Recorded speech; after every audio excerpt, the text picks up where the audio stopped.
And once we've committed to that principle, then we have to talk about sustainability.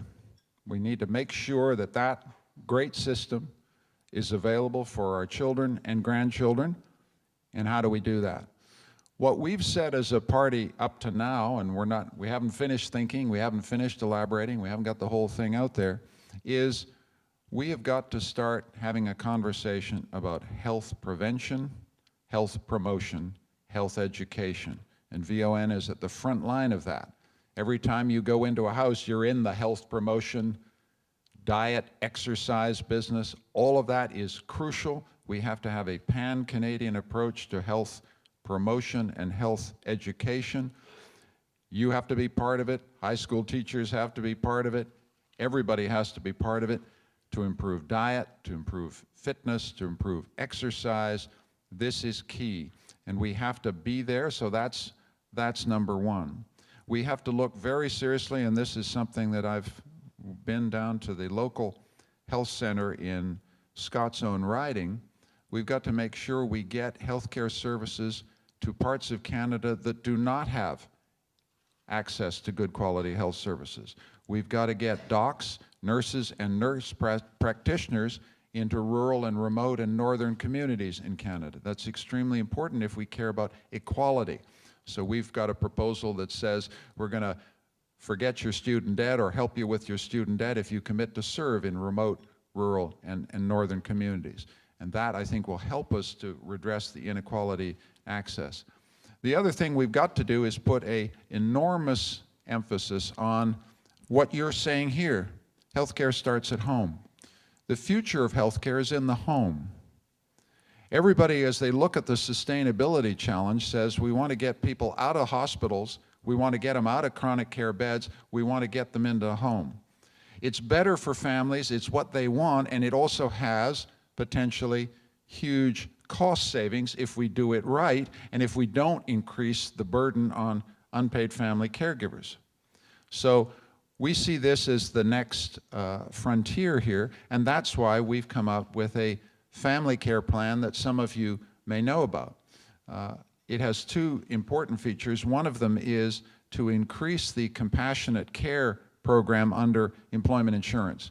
At the moment, it's 6 weeks, and you have to get a certificate from the doctor saying basically the person that you're going home to take care of is dying. There's been very low take-up for this program, just partly because for that. We're saying 6 weeks won't cut it. It's got to be at least 6 months. It's got to be flexible so you can take it off 2 weeks here, 2 weeks there, whatever. The person does not have to be terminal. They just have to be seriously ill. You get a doctor's note, and you can take compassionate leave time in the same way we take parental leave to care for a family. So that's one thing we're saying. And the second part of it is to have a tax benefit targeted particularly at middle and low-income families that gives them a direct cash benefit for some of their out-of-pocket expenses when dealing with delivering family care services at home. We went out to a house in Gatineau a couple of weeks ago, and we could see what the family, this is a family where the husband, wonderful guy, has cancer. He's been fighting it for 4 years. His wife's had to take more and more time off. They have to go to Montreal for their treatment. This benefit would help to pay for getting them to Montreal and back. It would help to pay for some of the medications. It's not all there, but it's what we feel is prudent and fiscally responsible, and it's the beginning of a passionate, devoted federal commitment to stand with families as they care for those they love, period. That's what we're trying to do.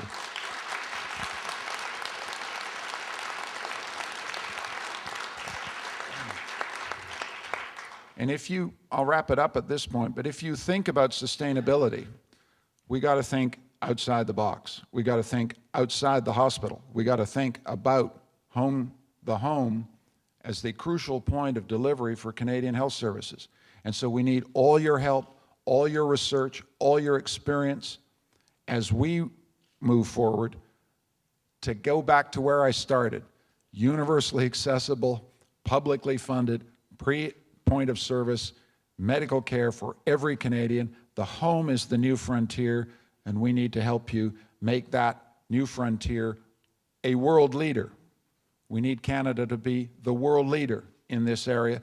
And I think with a partnership with wonderful organizations like yours, courageous leadership from the federal government, we can do this. Thank you so much for listening.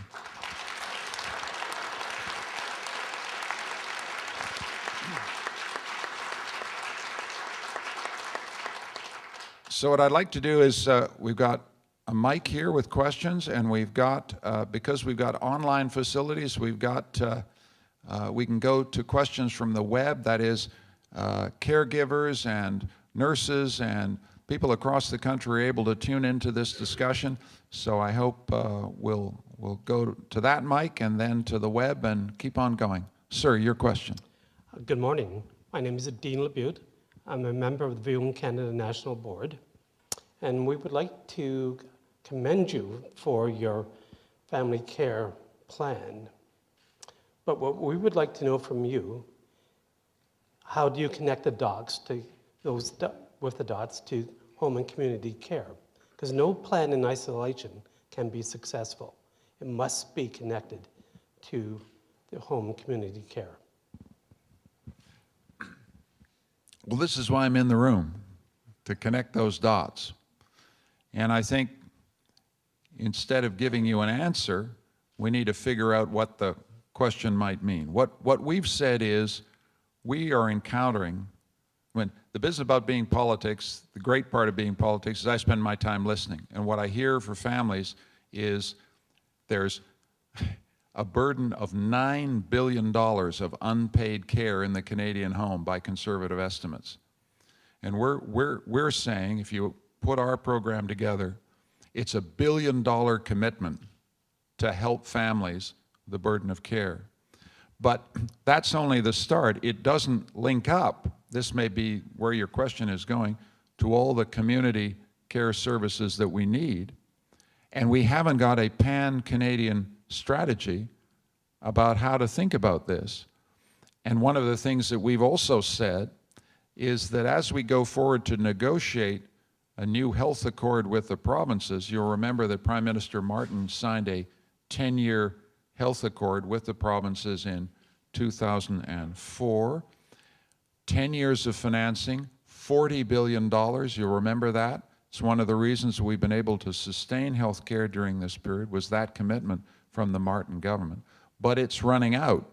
One of the things we've said is when the federal government goes into negotiations with the provinces, we've got to put home care on the table. And that's when the dots begin to get joined up. We put our federal home care program out there, and we say, how do we get some national pan-Canadian standards that respect provincial jurisdiction? Because we don't run healthcare, the provinces run healthcare, and you run healthcare. How do we join those dots together? And I think as we go into those negotiations, we're going to have to figure out where all the dots are and join them all up in a national discussion. So thank you for the questions.